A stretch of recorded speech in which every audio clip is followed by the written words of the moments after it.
était vainqueur. Donc la victoire de Josué dépendait de la position des mains de Moïse.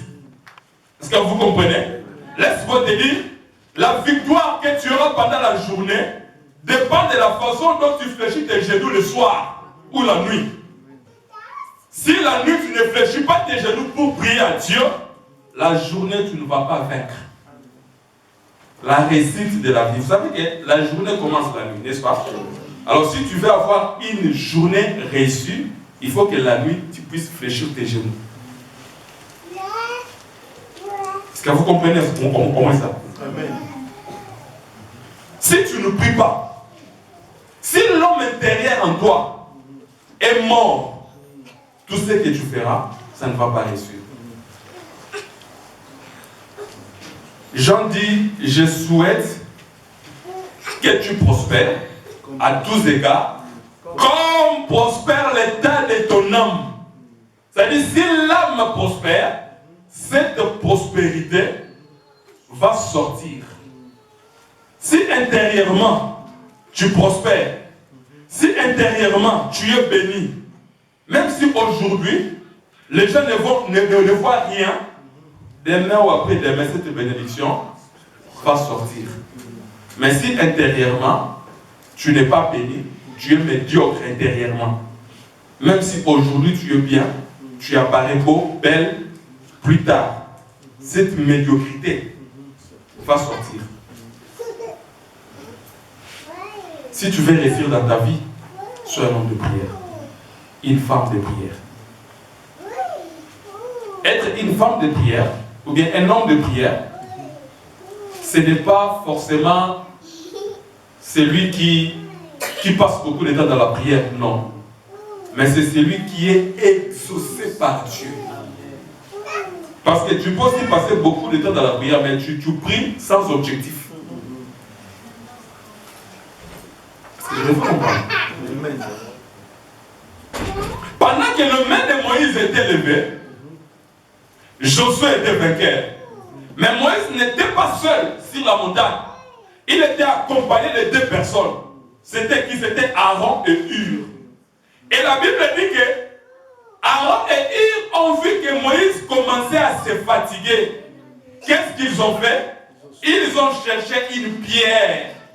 Ils ont mis, si nous pouvons lire ça, dans le verset 12, Genèse chapitre 17, le main de Moïse étant fatigué, ils prirent une pierre qu'ils placèrent sous lui et il s'assit dessus. Aaron et Hur soutenaient ses mains, l'un des côtés, l'autre de l'autre. Et ses mains restèrent fermes jusqu'au coucher du soleil. C'est pour dire que dans un premier temps, Moïse était debout. Et il priait. Seul d'abord. Il a prié, mais comme le combat durait, ce n'était pas un combat facile. Parce qu'Amalek n'était pas aussi facile. C'était un combat accablant. Alors la Bible dit que Moïse commençait à se fatiguer. Maintenant, qu'est-ce qu'ils ont fait? Ils ont cherché une pierre pour que Moïse puisse se reposer sur la pierre. Ça, c'est aussi prophétique. Moïse devait s'asseoir sur une pierre, n'est-ce pas? Il est assis sur une pierre. C'est alors que Aaron de l'autre côté est venu. Il tient la main de Moïse. Il aussi de l'autre côté, il tient la main de Moïse. Oh, bien-aimé. Mais quelle est cette pierre que Moïse devait s'asseoir? Parce que la pierre s'est servie à Moïse comme une chaise. Moïse devait s'asseoir sur une chaise. Oh, cette pierre que Moïse était assis, c'était la parole révélée. Amen. Parce que Jésus a dit ceci, dans le livre de Matthieu chapitre 16. Il dit, que dit-on que je suis moi le fils de l'homme? Les disciples ont dit, les gens disent que tu es Jérémie, tu es Élie, tu es un prophète. Mais Jésus a dit, et vous, qui dites-vous que je suis? Écoutez ce que Pierre a dit. Seigneur, moi j'ai la réponse. Toi, tu es le Fils de Dieu, le Christ, le Fils venant de Dieu. Jésus a dit à Pierre, si ce n'est ni la chair, ni le sang qui t'ont révélé, mais c'est mon Père qui t'a révélé. Après, il va dire ceci, tu es pierre sur cette pierre. Oh, quelle est cette pierre? La pierre dont Jésus disait, ce n'était pas la personne de la pierre, mais c'était la révélation que Pierre avait sortie. Il dit, sur cette pierre, c'est-à-dire, sur cette révélation, je bâtirai mon église. Or, l'église ne peut être bâtie que sur la révélation. Quelqu'un me comprend? Amen. Donc Moïse était assis sur la parole. Alors, quand tu pries, tes prières doivent être soutenues par la parole de Dieu. Prie selon la parole de Dieu. Puisqu'il est écrit, celui qui prie, celui qui détourne son oreille pour ne point écouter la loi, sa prière est une abomination. Vous avez déjà dit ça? Hein? Amen. Mais qui est Aaron qui est Hur? Parce que Moïse devait s'asseoir sur la parole, n'est-ce pas? Mais Aaron, vous savez que Aaron, quand Dieu a envoyé Moïse en Égypte, Dieu a dit que Aaron sera ta bouche. Hein? Mais c'est la bouche qui parle, non? Donc Aaron était la bouche de Moïse, n'est-ce pas? Ah, Aaron c'est la foi. Parce qu'il est écrit, la foi vient de ce qu'on attend. Ce qu'on attend vient de la parole de Christ. C'est que la foi est tirée de la parole. Aaron qui était la bouche, c'est lui la foi, parce que la foi et la parole marchent de pair. Tu dois croire à la parole de Dieu. Parce que quand tu pries et que tu ne crois pas à cette parole, c'est qu'il est difficile pour Dieu de t'exaucer. Tu dois croire à cette parole de Dieu. Amen. Mais qui est Hur? Hur, c'est qui? Parce que Hur aussi, il devait soutenir Moïse. Parce que c'est la foi qui soutient la parole. C'est la foi qui vient de ce qu'on attend. Parce que la parole est soutenue de deux choses. Moïse était soutenu par Aaron et par Hur. N'est-ce pas? Donc si Aaron est la foi, c'est que Hur, c'est quoi? Hur, c'est l'espérance. Oh, 1 Corinthiens chapitre 13, verset 13. Qui peut donner ça? Après, nous allons prier. Hein? 1 Corinthiens 13, verset 13. 1 Corinthiens 13, verset 13. Maintenant donc, ces trois choses de mer. Maintenant combien? Ces trois choses. Ces trois choses de mer. On dit ces trois choses de mer. C'est-à-dire quoi? En commençant de Genèse à l'Apocalypse, il y a que trois choses qui vont de mer. Trois, retenez bien. La foi. La foi. L'espérance. La charité. Et la charité. Merci maman. Donc il n'y a que ces trois choses qui demeurent. Il y a la foi, il y a l'espérance et il y a la charité. Or, la foi, nous avons dit que c'est Aaron. L'espérance, c'est Hur. Et la charité, c'est quoi? La charité, c'est la parole. Pourquoi c'est la parole? Jésus-Christ a dit, si, parce que la charité, c'est l'amour. Dans notre version, on dit l'amour. Hein? Il y a ces trois choses. Il y a l'amour, la foi et l'espérance. Jésus a dit ceci. Si vous m'aimez, faites quoi? Gardez mes commandements. En d'autres termes, si vous m'aimez, gardez mes paroles. Donc tu ne peux pas dire que tu aimes Dieu sans pour autant garder sa parole. Sans pour autant pratiquer sa parole. C'est que l'amour, c'est la parole de Dieu. Si tu as de l'amour, c'est qu'en toi, il y a la parole de Dieu.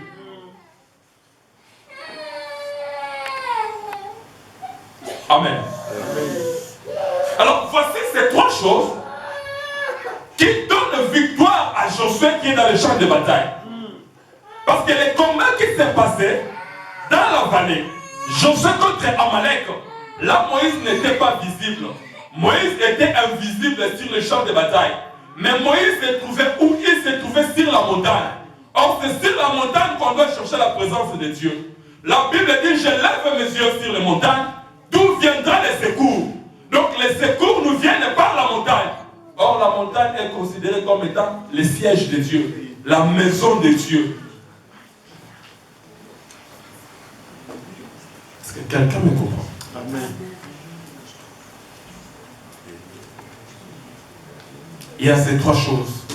La foi, l'espérance et la parole. Ce sont des choses qui demeurent.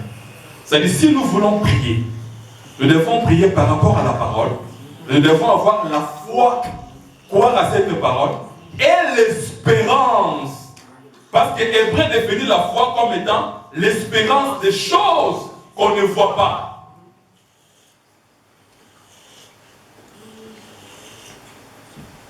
Donc nous avons dit, premièrement, Amalek qui est ennemi d'Israël, c'est l'image de la chair qui combat l'esprit. Or, dans le livre des Galates, la Bible dit ceci, et que marchez selon l'esprit, vous n'accomplirez pas les désirs de la chair. C'est-à-dire, la chair et l'esprit sont en combat tous les jours. Mais Dieu a dit ceci à Moïse. L'Éternel dit à Moïse, écris cela dans les livres, pour que le souvenir s'en conserve, et déclare à Josué que j'effacerai la mémoire d'Amalek de dessus le ciel.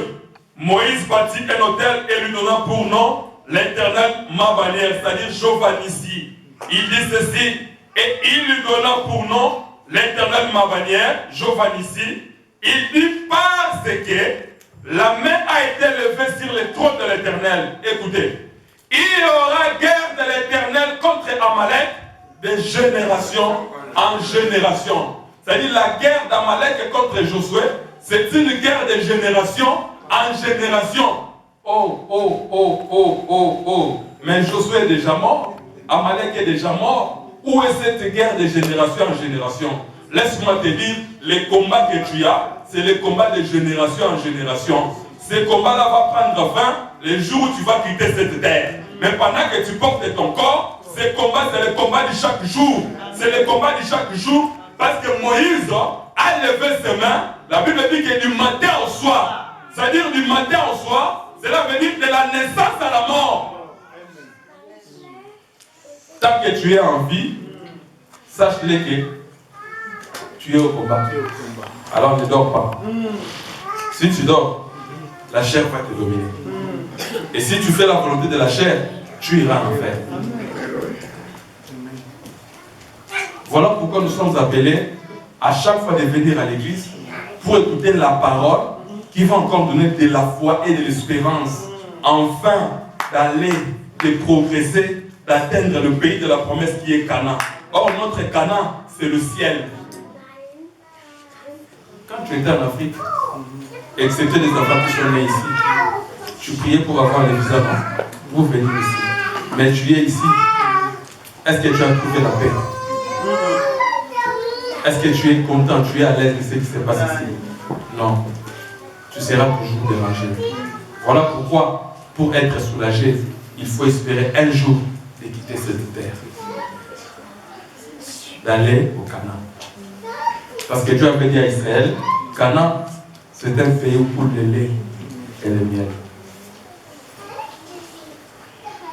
Le lait, le miel, c'est la vie éternelle.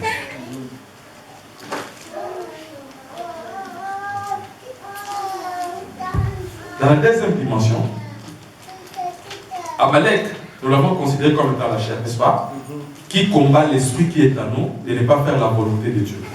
Mais dans la deuxième dimension, Amalek, c'est l'image du diable qui combat Israël. Israël qui est l'image de l'Église. Parce que Josué, ici, il prend la place du corps. Mais Moïse, Aaron et Ir, c'est l'image du Seigneur Jésus-Christ qui est monté sur la montagne. Or, Christ a vaincu le diable sur la montagne qu'on appelle Golgotha pour donner la victoire à l'Église. Or, l'Église, c'est le corps de Jésus. Jésus-Christ est la tête de l'Église. Donc, l'Église, automatiquement, devient son corps. Mais si l'Église veut vaincre le diable, c'est que l'Église aussi doit s'impliquer dans la prière et dans la parole de Dieu. Tu es membre de l'Église, tu fais partie de cette Église. Ne te dis pas que moi, je suis un chrétien simple. Je suis un simple chrétien. Ce qu'ils font là-bas, ça ne m'intéresse pas. Moi, je suis un simple chrétien. Non, Dieu ne veut pas des simples chrétiens. Dieu cherche des chrétiens proposés. Des chrétiens qui peuvent lui servir. Dieu n'a pas besoin de chrétiens qui viennent à l'église les dimanches, les dimanchistes. Non, Dieu veut assez que tu sois dans l'église et que tu participes aux organisations de l'église, aux activités de l'église, que tu sois réellement un membre effectif. Il y a une autre manière aussi. Vous savez, le pasteur Pierre connaît, en tant qu'homme de Dieu, même le pasteur Jonathan, que ses frères ou ses sœurs, vraiment il est enfant de Dieu. C'est vrai qu'il n'a pas la capacité de sonder le cœur de l'âme. Mais il y a un moyen qu'il peut connaître, c'est de la manière dont tu sers Dieu. La manière dont tu te donnes à l'œuvre de Dieu. Peut-être qu'il n'a pas le courage de te le dire vraiment, fais ça, pour que tu ne puisses pas fuir l'église. Mais à l'intérieur, il sait que celui-ci aime Dieu, celui-ci n'aime pas Dieu. De la manière dont tu sers Dieu,